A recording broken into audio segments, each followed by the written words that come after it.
Before I start, make sure to hit that subscribe button for more real-life stories that hit deep, and drop your thoughts in the comments. I read every one. I never thought a single evening could change everything. That night, I was supposed to celebrate with friends, laugh, and toast our small victories. Instead, I felt every word she said slice through me, right there in front of everyone. It started with a text that made my chest tighten as soon as it arrived. Don't worry about tonight. Just be yourself. Simple, casual, but something about it felt off. She sent it with a smiley face, but I had learned long ago that her smiley faces often disguised her secrets. In the days leading up to the dinner, I tried to shake off the unease that kept creeping in. Her phone buzzed more than usual, and whenever it did, she would suddenly shift or laugh nervously, her eyes darting like she had something to hide. I told myself I was imagining things. Maybe it was just work stress. But then came the little things.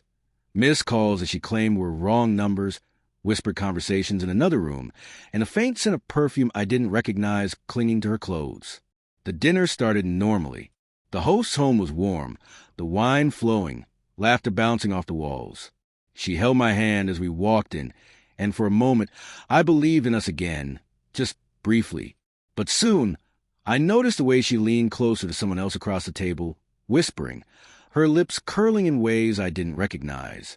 I tried to focus on the conversation, on the polite clinking of glasses, but my stomach churned with suspicion. Then it happened. She raised her voice slightly, a casual, almost teasing tone, and said, "Honestly, I don't know why I even married him. He's kind of boring, isn't he?" The words hit me like a physical blow. My fork froze midair. Laughter around the table continued, oblivious, but I could hear nothing except the hammering of my own heartbeat. Did she just... My mind reeled. I looked at her, expecting a laugh, a wink, something to tell me this was a joke. But there was nothing, just the casual smirk of someone who didn't care about how those words landed. I wanted to disappear.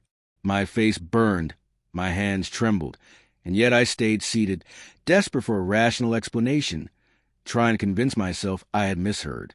But her eyes didn't lie. There was a glint of cruel amusement there that I couldn't ignore.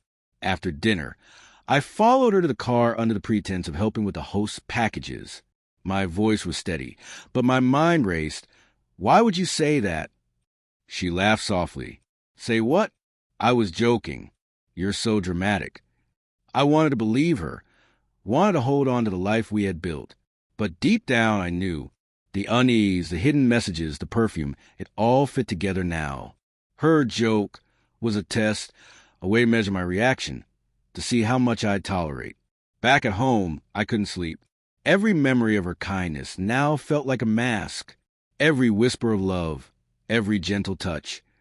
It all carried the weight of lies I hadn't been able to see. I kept going over her text that night, the way she spoke at the table, the half-smiles that didn't reach her eyes. My world had shifted, and I realized a person I thought I knew didn't exist anymore. The next morning, I found the final confirmation.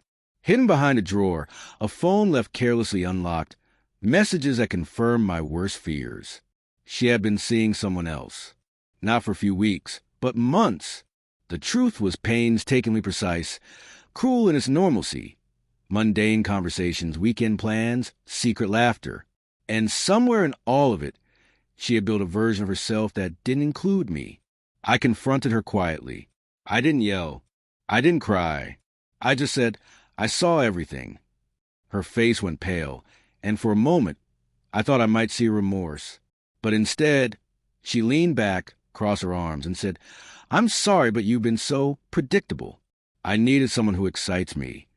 The words were poison, dripping slowly into my chest.